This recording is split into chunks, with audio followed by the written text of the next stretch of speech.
Welcome back. Have you guys ever tried yoga? Well, check this one out because I spoke with Livia Marati from Wellness about the art of yoga. Half day, guys. Welcome to this week's Health, Home, and Lifestyle. And with me today is Livia Marati with Wellness. And we'll be talking about yoga, which is something that I know little about. So, Livia, let's just talk about the benefits of yoga and how it helps with your overall health. Yeah, so yoga, a lot of people, whenever I ask, what does yoga mean? People are like, actually, I'm not sure. So yoga is the combination of bringing our body, our mind, and our breath together. And that is the biggest benefit I think that you can get from doing yoga is that there is the physical aspect, which improves flexibility, that helps with strength, that helps with just overall your overall improvement of your physical health. But then you also have this mental aspect as well, where you can start to calm down the mind, you can start to use the breath to actually find this balance between the physical and the mental side. So that's, I think, one of the biggest things that draws people in is just that balance. Okay, so it's not really just about like stretching and all of that stuff, but it's really more on like a balancing of both physical and mental health. Yeah, so definitely you'll get an amazing stretch coming to yoga. A lot of people will actually leave class and they'll be, oh, I actually thought that was a lot harder than I thought, right? So you will still get your heart rate moving, you'll still get stretching and flexibility throughout the practice. And depending on the teacher, it can be a pretty athletically challenging class. But one of the things that keeps people coming back is the fact that we fuse in the breath, which actually starts to calm down the nervous system throughout the whole practice. And at the end, people have this connection of, okay, this is not only about stretching, but this is also about how can you create some space in your mind, how can you be present, how can you practice being present. And that's why people kind of leave a yoga class and they're like, wow, I feel really relaxed, but I also feel like I just stretched and worked out my body. So I'm just very curious. Is there an age limit as to who can do yoga? No, so I teach kids all the way to seniors, and the classes that I have are pretty all levels.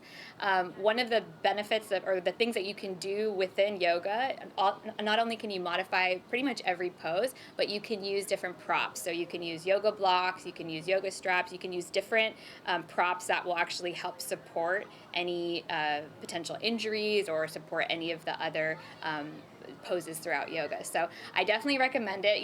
Kids classes are really fun. They're super high energy. We keep it moving pretty quick. But if you are working with an injury or if you're a little bit older, it's an amazing way to keep the flexibility and also keep, again, that mindset, that balance of practicing your mental health and your mindfulness. Right. So let's just backtrack a little bit to if you have an injury, like Yes. say it's a permanent injury on your leg. Mm-hmm. Will you still be able to do some of the yoga poses like the downward dog or even like the mountain pose? So I think the main types of, adjustments, modifications, or even when people come into class, they'll say, there's something with my knees, which is a pretty common thing. I have a lot of people that come in that are working with something with their shoulders, maybe a shoulder injury or just tight shoulders. And then also even people working with like wrist injuries sometimes as well. So for a lot of those a lot of those different injuries, you can make certain modifications. I highly advise telling your yoga teacher that you're working with that injury, and they can give you a couple of recommendations based off of that. But yeah, there's different modifications that you can take. Again, using the props is a great one. But every yoga practice is going to be a little bit different. So I always recommend my students make adjustments and really just honor how their body's feeling. So have you ever had students who had diabetes or high blood pressure and they wanted to try yoga as sort of a cure or at least a help for it? Yeah, so I like to think of yoga and meditation and breath work as sort of part of the toolkit that you can use for your overall health, right? You might still be taking medication, right? Or there might be certain things that you still are doing to improve your health. But adding yoga into the mix, adding meditation, adding breath work, again, it's part of that menu of things that you can start to use to support your mental health, to support your physical health. One of the big benefits that we see from yoga is overall decrease in stress. And keeping our stress managed is, I think, on everyone's mind these days. So how can we, be less stressed? How can we sleep better? How can we have just more mental clarity? All of those things are things that people can experience through yoga. So, as a yoga teacher, can you just explain firsthand, like, let's say you're really, really stressed out, and then after doing a couple hours of yoga, how do you feel mentally? So I think, when someone gave me the definition recently of yoga as the practice of present moment awareness. So it's continuing to come back to the present moment. And so a lot of people come into a yoga class maybe straight from work or from maybe a stressful situation.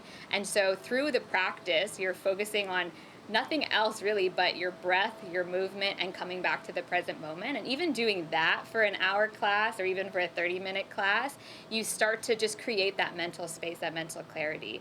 There's a lot of health benefits of breath work and meditation, right? So bringing that all together in a yoga class really helps people calm down, feel a little bit less stressed, start to process things within the body, within the mind, and that's a big piece of the second half of a yoga class, is starting to wind down.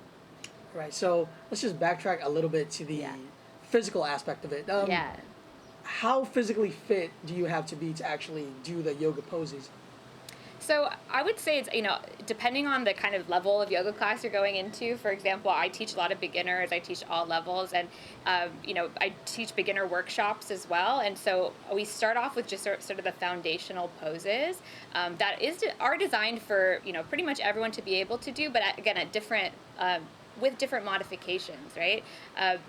Definitely depending on your core strength, depending on your arm strength, depending on just your overall flexibility, there might be some poses that you take some slight adjustments to. But the great thing about yoga is the more you do it, the easier and easier it gets, and you start to see your body change and adapt over time. I have a lot of people or students come up to me after class and be like, oh, I never used to be able to do this, but even after, a couple sessions, couple weeks, like things are changing within my shoulders, within my hips, within how a pose feels. So the first time might be a little bit challenging, but there are those modifications that are always welcome. All right, Livia, thanks for that. Well, I guess just to wrap everything up, is there anything you would like to say to those who are possibly thinking, hey, maybe I should try out yoga just to, as a bit of a stress reliever, and at the same time, they're also getting a workout? Yeah, so first of all, I think, yoga is way more accessible these days than it ever has been. There's a ton of free resources on YouTube that you can use if you want to just sort of peek a class and not necessarily go in person yet.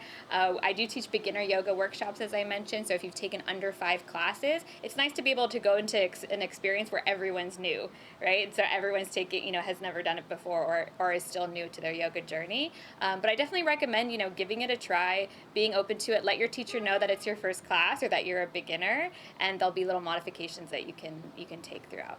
All right, thank you, Livia. Well, if there's anybody who, I guess, wants to reach out to you to try yoga, how can they reach you? Yeah, so wellnesscollective.com, that has the yoga schedule, that has all the different events that we have.